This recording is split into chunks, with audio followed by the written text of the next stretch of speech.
but act appropriately.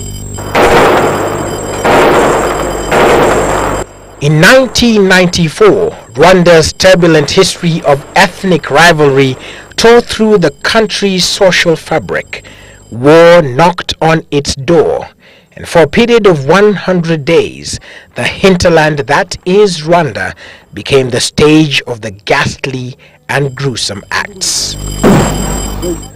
But now, that many challenges remain, and we must be prepared to make the necessary sacrifices, because there is no shortcut to success.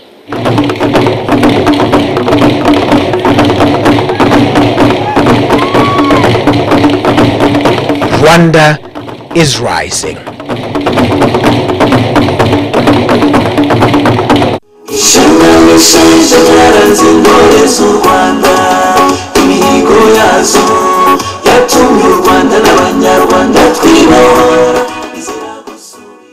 Rwanda.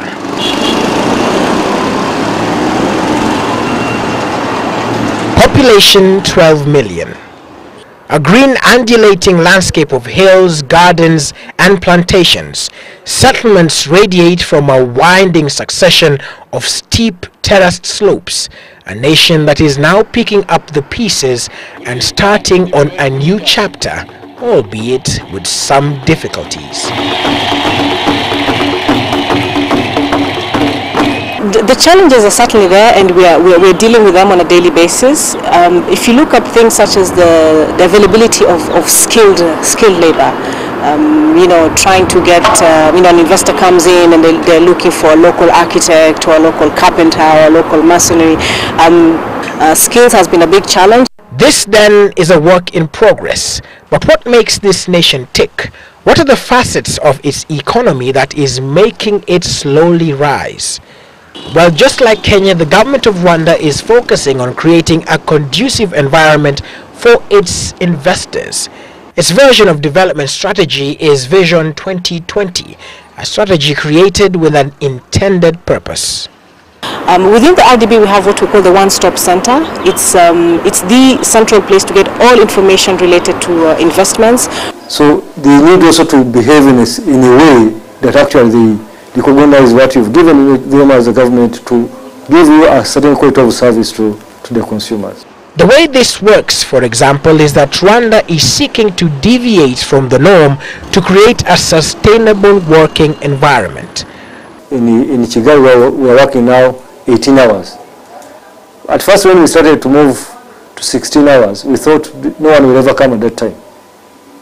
And the uptake was really good. Now we added another 2 hours, and we want to get 24 hours even in Kigali.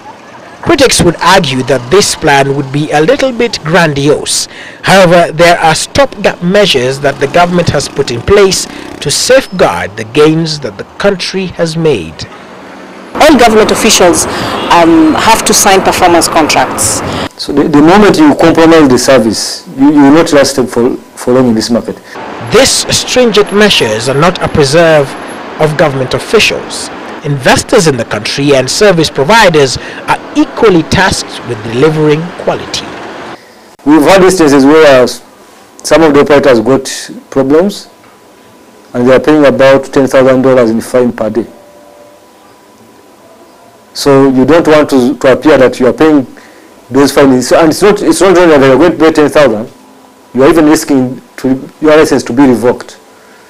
So the level of tolerance also has to be very minimal. These are just some of the reasons given for Rwanda's growth in infrastructure and in business.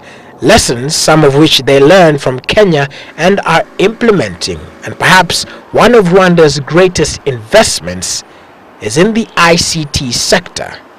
And that will be our focus when the journey of resilience continues. For the people of Rwanda, their fountains of hope remain one thing and one thing only: their ability to cooperate in the execution of any task. That, they say, is their strongest point.